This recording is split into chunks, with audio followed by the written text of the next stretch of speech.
Hello guys! Ngayon gagawa ako ng chili oil para sa ating siumay na gagawin guys. At ito guys ang ating mga sangkap na gagawin.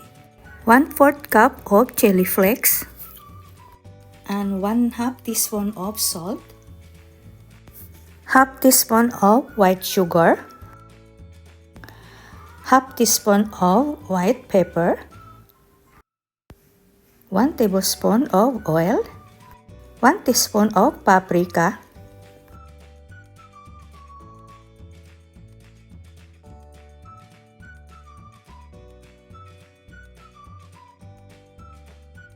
Now guys, magsalang naman tayo ng pan at maglagay tayo ng 1/2 cup of oil para dito natin i-infuse ang ating mga ingredients.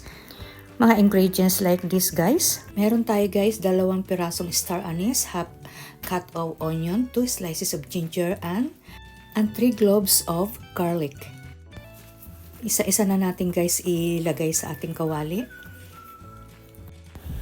Kailangan guys mainit na mainit yung ating mantika bago natin ilagay ang ating mga sangkap.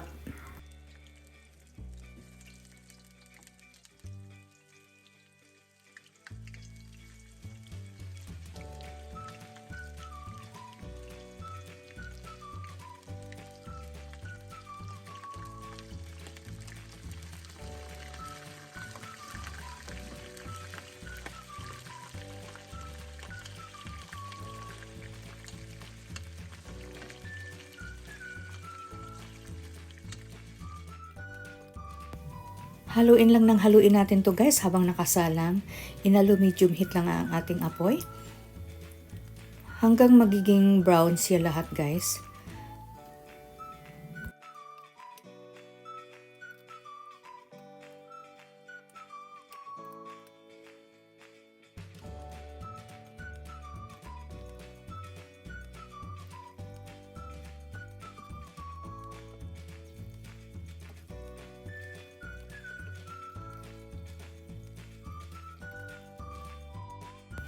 Ito na guys, off na natin yung ating kalan. Ngayon i-strain naman natin para maalis natin yung mga ingredients na hinalo natin.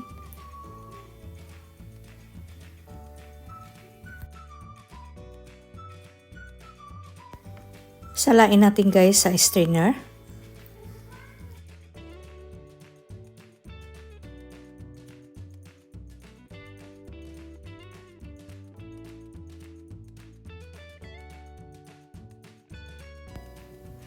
Then, ipigaan lang natin guys ng ating spoon para makuha talaga natin yung mga aroma na ginawa natin. Now guys, ihalo na natin sa ating chili flakes na ginawa ganina. Paunti-unti natin guys ilagay habang hinahalo natin.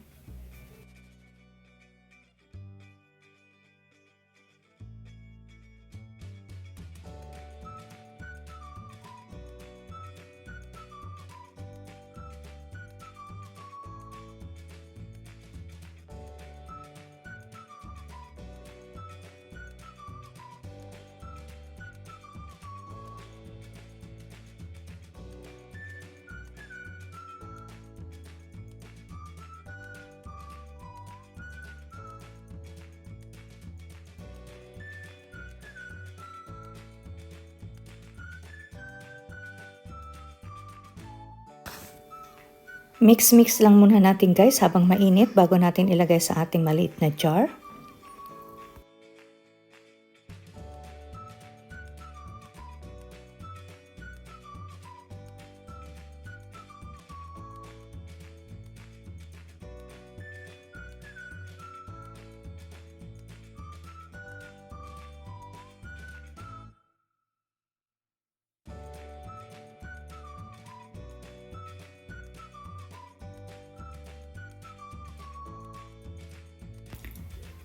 O guys, ilagay na natin sa ating maliit na jar.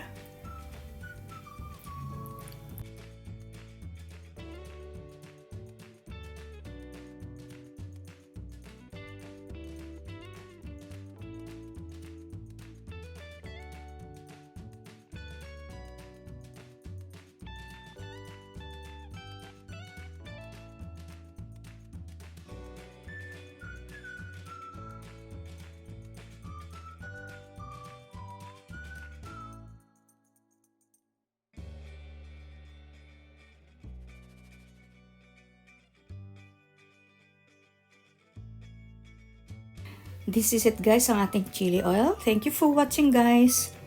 Kaya pala ako gumawa nito guys ay gagamitin natin to sa ating siomai na gagawin.